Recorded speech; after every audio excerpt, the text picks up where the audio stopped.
அஸ்ஸலாமு அலைக்கும் வரஹ்மத்துல்லாஹி வபரகாதுஹு. ஒரு இளைஞன் ஒரு முறை ஒரு கல்லறையில் இறங்கினான். முஸ்லிம்களுக்கு கல்லறையில் தண்டனை உண்மையா அல்லது மக்களை பயமுறுத்துவதற்காக சொல்லப்படும் கதையா என்பதை அறிய அவனுக்கு ஆசை இருந்தது. இதை சோதிக்க அவன் தனது நண்பனிடம் கல்லறையை மூடும்படி கேட்டான். ஆனால் பின்னர் நடந்தது இதயத்தை உலுக்கும் மற்றும் பயமுறுத்தும் வகையில் இருந்தது. சுற்றியிருந்த அனைவரும் பயந்து ஓடிவிட்டனர். அந்த கல்லறையில் அவனுக்கு என்ன ஆச்சரியமான அமானுஷ்ய அனுபவம் ஏற்பட்டது. உண்மையை கேட்கும்போது நீங்கள் அதிர்ச்சியடைவீர்கள். இது கற்பனை அல்ல, சாட்சிகளை அதிர்ச்சிக்கு உள்ளாக்கிய உண்மை கதை. அன்பர்களே, கல்லறையில் ஒரு மையத்துக்கு என்ன நடக்கிறது என்பதை அறிய ஆசைப்பட்ட இரு இளைஞர்களின் கதை இது. ஆர்வத்தால் அவர்கள் தங்கள் வாழ்க்கையில் மிகவும் பயமுறுத்தும் அனுபவங்களில் ஒன்றை எதிர்கொண்டனர். ஒரு மாலை வேளையில் அவர்கள் ஒரு மசூதி மையவாடிக்கு வந்தனர். அங்கு ஒரு கல்லறை தோண்டப்பட்டு கொண்டிருந்தது. அது அவர்களின் நெருங்கிய நண்பனுக்காக இருந்தது. அவனது திருமண கொண்டாட்டங்கள் சில நாட்களுக்கு முன்பு நடந்திருந்தன. ஆனால் ஒரு குடும்ப சண்டையை தொடர்ந்து யாரோ அவனை கொலை செய்துவிட்டனர். மகிழ்ச்சியான வீடு திடீரென துக்கத்தின் இடமாக மாறியது. கல்லறை தோண்டிய பிறகு மசூதி ஊழியர் அவர்களிடம், மையத் வந்ததும் என்னை அழையுங்கள், நான் மசூதியில் ஓய்வெடுக்கிறேன் என்று கூறினார். இரு இளைஞர்களும் கல்லறையருகே நின்று துக்கத்தில் மூழ்கி காவலாக இருந்தனர். அவர்களில் ஒருவன் நடுங்கும் கைகளுடன் வீட்டிற்கு அழைத்து, மையத் எப்போது வரும் என்று கேட்டான். தொலைபேசியை வைத்தவுடன் அவன் அழுதுவிட்டான். இறந்தவன் அவனது உறவினர் மட்டுமல்ல, அன்பான நண்பனுமாக இருந்தான். மற்ற இளைஞனும் அவர்களின் நெருங்கிய நண்பனாக இருந்தான். அவர்கள் துக்கத்துடன் அமைதியாக நின்றனர். மாலை நேரமான தும்மையவாடியை சுற்றி இருள் கவிந்தது. சூழல் மேலும் பயமுறுத்தும் மற்றும் அமைதியற்றதாக மாறியது. திடீரென ஒருவன் முணுமுணுத்தான், இந்த இடம் எவ்வளவு பயமுறுத்துகிறது என்று உனக்கு தோன்றுகிறதா? இறந்தவர்கள் மட்டுமே இங்கு தங்க முடியும். ஒரு உயிருள்ளவனுக்கு இங்கு தனியாக இருக்கக்கூட சிந்திக்க முடியாது. உயிர் மற்றும் மரணம் பற்றி பேசும்போது கல்லறையில் மலக்குகள் வந்து இறந்தவர்களிடம் கேள்விகள் கேட்பது பற்றி அவர்கள் பேசினர். மையவாடி இப்போது இருளில் மூழ்கியிருந்தது. சுற்றிலும் உள்ள அமைதி இறந்தவர்களின் இருப்பை உணர்த்துவது போல இருந்தது. இரு இளைஞர்களும் பயத்தின் பிடியில் இருந்தனர். திடீரென ஒருவனின் தொலைபேசி ஒலித்தது. அந்த சத்தம் அவனை அதிர்ச்சியடைய செய்ததால் தொலைபேசி கீழே விழுந்து கல்லறைக்குள் சென்றது. தைரியத்தை வரவழைத்து அவன் தொலைபேசியை எடுக்க கல்லறைக்குள் இறங்கினான். மண்ணில் மூடப்பட்ட தனது விலையுயர்ந்த தொலைபேசியை அவன் கண்டான். கல்லறையில் அவனது உடல் முழுவதும் பயத்தால் நடுங்கியது.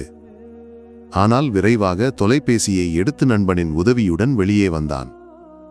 அவர்கள் சற்று தொலைவில் அமர்ந்து கல்லறை மூடுவதற்காக அமைதியாக காத்திருந்தனர். திடீரென கல்லறையில் இறங்கிய இளைஞனுக்கு ஒரு விசித்திரமான எண்ணம் தோன்றியது. அவன் நண்பனிடம் கேட்டான், இந்த கல்லறையின் சிமெண்ட் மூடிகளை ஒவ்வொன்றாக உயர்த்த முடியுமா? நண்பன் பதிலளித்தான், முடியுமானால் நீ ஏன் இதை கேட்கிறாய்? இளைஞன் கூறினான், நான் கல்லறையில் படுத்து இறந்தவனின் அனுபவத்தை அறிய விரும்புகிறேன். அவன் மேலும் கூறினான், நான் உள்ளே படுத்தவுடன் 4 மூடிகளையும் என் மேல் வைக்க வேண்டும். இதை கேட்டு நண்பன் பயத்துடன் நடுங்கினான். அவன் கூறினான், இப்போது இப்படி ஒரு விஷயத்தை எப்படி நினைக்க முடிகிறது? கல்லறை மூடுவதற்கு மக்கள் வந்தால் நாம் நம் நண்பனின் கல்லறையை அவமானப்படுத்தியதாக சொல்வார்கள். ஆனால் எல்லா வாதங்களுக்கு பிறகும் இளைஞன் தனது முடிவில் உறுதியாக இருந்தான். அவன் கூறினான், நான் சில நிமிடங்கள் மட்டும் படுப்பேன், ஒரு வீடியோ பதிவு செய்வேன், பின்னர் வெளியே வருவேன். இது என் கடைசி குறும்பு. இனி உன்னை இப்படி எதிலும் இழுக்க மாட்டேன். இளைஞனின் வற்புறுத்தலுக்கு முன்னன்பன் மனமில்லாமல் ஒப்புக்கொண்டான். இளைஞன் கல்லறையில் படுத்தான். நண்பன் ஒவ்வொரு சிமெண்ட் மூடியையும் அவன் மேல் வைத்தான். கடைசி மூடியை வைப்பதற்கு முன் இளைஞன் கேலியாக, நீ விரும்பினால் மேலே கொஞ்சம் மண்ணை தூவலாம் என்று கூறினான்.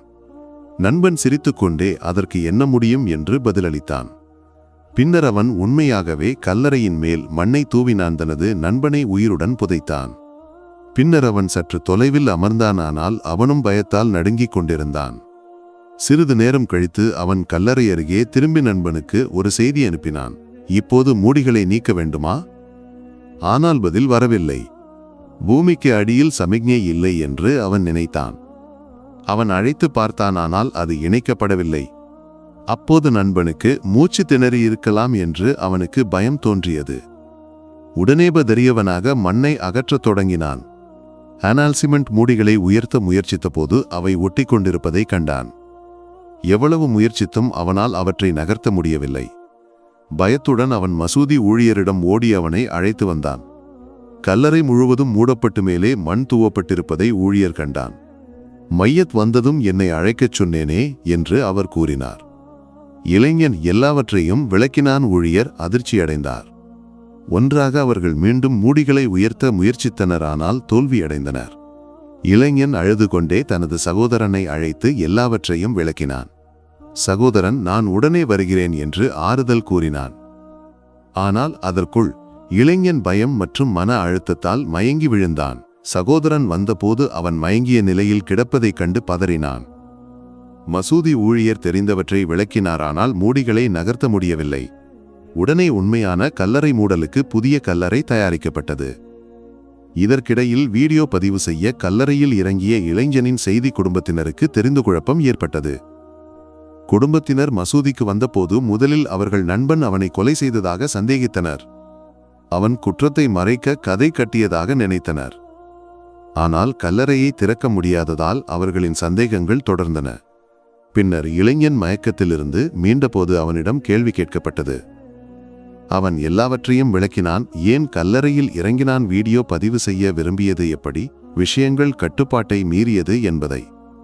கல்லறை மூடலுக்கு வந்தவர்கள் புதிய கல்லறையில் இறந்தவனை அடக்கம் செய்தனர். குடும்பத்தினர் அவனை வெளியே எடுக்க முயற்சித்தனர்.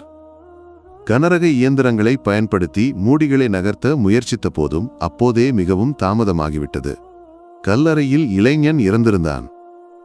அங்கிருந்த ஒரு அறிஞர் கூறினார், கல்லறை இந்த உலகின் கண்களுக்கு மறைந்திருக்கும் ஒரு திரை. இந்த இளைஞன் ஆர்வத்தால் இந்த தெய்வீக திரையை உயர்த்த முயற்சித்தான். அதன் விளைவாக பயங்கரமான தண்டனையை எதிர்கொண்டான்.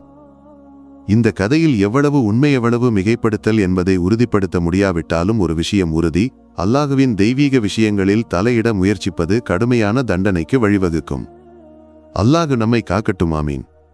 அஸ்ஸலாமு அலைக்கும் வரஹ்மத்துல்லாஹி வபரகாதுஹு.